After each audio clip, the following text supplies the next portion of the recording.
Taste oil இல்லாத chicken போட்டு அவிச்ச இதைத்தான் நாட்டில் சொல்கிற கோழி புக்கையண்டு. அப்போ இதை கூட ரிங்ஸ் வாங்கிக்கிறத நாங்கள் சாப்பிட்றவே. ஆனால் உண்மையில் அவ்வளோ ஒரு கரசாரம் பார்த்தீங்களா, டேஸ்ட்டை பார்த்தீங்களா, அவ்வளவு சூப்பர் ஈஸி. ஆனால் சிவப்பு பச்சரிசியில் செய்தால் தான் அது ஈஸி. இதுக்குள்ள நான் இப்போ வீடியோவுக்கு போட்ட சாமான் எல்லாம் இருக்குல்லோ, அந்த சாமான்லையும் ஒன்றை கூடி கூட்டக்கூடாது. அந்த பொருள் அத்தனையும் கூட்டவும் கூட குறைக்கவும் கூட. அவ்வளவு பொருளையும் போட்டு அவ்வளவையும் செய்தால் தான் அந்த அளவுக்கு டேஸ்டாக இருக்கும். ரைஸ் எவ்வளோ குறைக்கணுமோ குறைக்கலாம். ஆனால் இந்த நான் காட்டின அவ்வளோ பொருள்களையும் போட்டே ஆகணும். போட்டால் தான் அவ்வளவுக்கு டேஸ்ட். இப்போ நான் போட்டுச்சா நான் முதல்ல இப்போ சாப்பிட்டு பார்த்துட்டேன். சாப்பிட்டு பார்த்து சொல்கிறேனே, தடிமன் பறந்துடும். அவ்வளவுக்கு ஒரு தடிமனுக்கு திறமான ஒரு சாமானண்டா இதுதான். அதே நேரம் எங்களுக்கும் வயது நாட்களுக்கும் திறம். எல்லாம் யங் பிள்ளைகளுக்கெல்லாம் சூப்பராக இருக்கும். இனி இல்லைண்டு சூப்பராக இருக்கும்.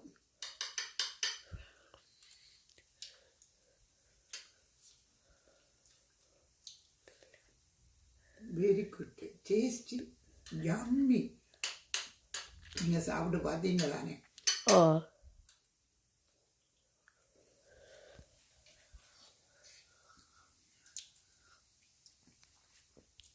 சிக்கன் முழுக்க கரைஞ்சி இந்த போனுகள்லாம் கூட நிற்கிது.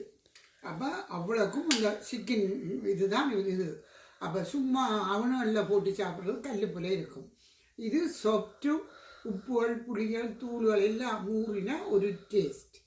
அப்போ இதை எல்லாரும் மக்களே முழு பேரும் அன்பாக சொல்கிறோம். அன்பின் செல்லங்களே, இதை நீங்கள் சாப்பிட்டு இதே மாதிரி செய்து இதே மாதிரி சாப்பிட்டுட்டு சொல்லுவோம். புளியாக செய்துட்டு புளை சொல்லக்கூடாது. இதை வடிவாக இப்படியே பார்த்து ப்ளீஸ் டைம் எடுத்து செய்யுங்க. வீட்டில் உள்ள எல்லாருமே இதை விரும்பி சாப்பிடணும். ஏன்னா வடிவே தெரியும். அதெல்லாம் அது கன நாள் வெயிட் பண்ணி இப்போ இன்றைக்கு இந்த வேலையை முடிச்சிருக்கிறேன். Come to Simi kitchen. I make now chicken rice. Everybody make. This is very healthy food. Very easy work. No oil. Only chicken, coconut milk, everything there. Look very careful. Okay. யாழ்ப்பாணத்தில் இந்த இதை வந்து கோழி புக்கைன்னு சொல்லுவினோம். இந்த கோழி புக்கைன்ற செய்முறை வந்து இதை ஸ்மால் பீசஸாக கட் பண்ணி அதுக்கு எல்லோ ஃப்ளவரை பிரட்டுங்கோ. சிஞ்சரையும் போட்டு 3 ஐட்டம் நீங்கள் மேரினேட் பண்ணி வச்சுட்டு திரும்ப அதை நீங்கள் அந்த ரைஸை இந்த கப்பால் 2 கப் நிறு பிராண்ட் அரிசி, 2 கப் தீட்டின உங்களுக்கு விரும்பினா தீட்டின அரிசி எடுங்கோ. 2 கப் போட்டு அது 2 மினிட்ஸ் அவிஞ்சோண்டு வேறு இந்த சிக்கனை நீங்கள் மேரினேட் பண்ண சிக்கனை 20 மினிட்ஸ் விட்டுட்டு அதை பேர்ந்து வறுத்துடுங்கோ. ஆயில் தோட தேவையில்லை. ஸ்லோவில் விட அது தெண்டை வாடில் பாறுபட மீனுன்னா அந்த சிக்கனுகள் மீட் ஐட்டம் எல்லாம் ஒருக்கா சுடுபட்டால் அதில் உள்ள எந்த பிரச்சனையும் இருக்காது. எல்லாமே செத்துருந்தா அது சுட்ட உடனே அதில் ஒரு தன்மை இருக்குது. அப்போ நீங்கள் வறுத்துட்டு திரும்ப இந்த 2 மினிட்ஸுக்கு பிறகு அந்த ரைஸுக்கு இதை கொட்டுங்க. இது கொட்டி ஒரு கொஞ்ச நேரம் அரைப்பதம் அவியக்க பார்க்க தெரியும். அரைப்பதம் அவிஞ்சு கொண்டு வரும்போது மிளகாய்த்தூளை போடுங்க. உங்களுக்கு அளவான உரைப்பு போடுங்க. ஒரு சொட்டுண்டால் அது உங்களோட விருப்பம். பிளாக் பேப்பரும் போடலாம். What you like, I don't know. Black பேப்பரோ இந்த பவுடர் இந்த தூளை போடுங்க.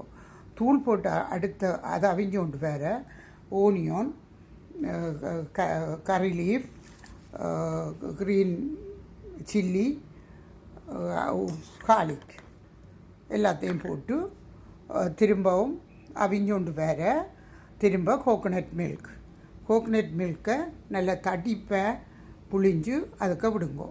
அதையும் விட்டு துளாவி கொண்டு வரும்போது எல்லாம் அவிஞ்சு இறக்க பொரியல் இறக்கி வச்சுட்டு கஞ்சி தடிக்கக்கூடாது. இறக்கி வச்சுட்டு இந்த லெமனை 2 லெமன் உங்களுக்கு இனாஃப். தச்சமயம் not enough, make too much. After இந்த கறி பவுடர், இந்த வாசத்தூளை ஒரு 2 ஸ்பூன் போடுங்க. போட்டு லெமனை ஆற விட்டு விட்டால் சரி.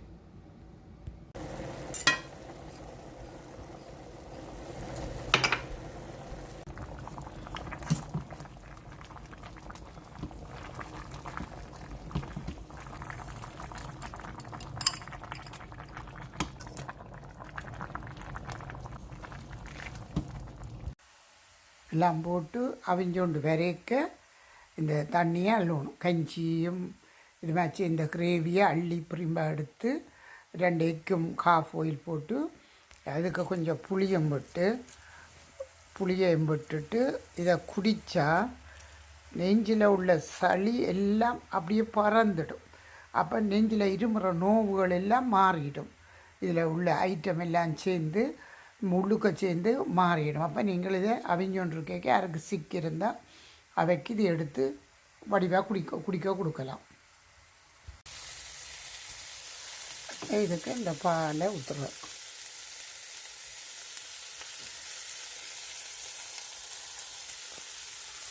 திரும்ப இந்த சிக்கனையும் அதுக்கு கொட்டி திரட்டுறோம்.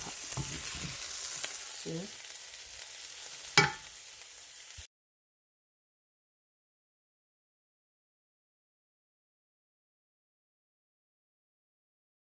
அதால் உங்களுக்கு நன்றி, வணக்கம். Thank you very much. வணக்கம்.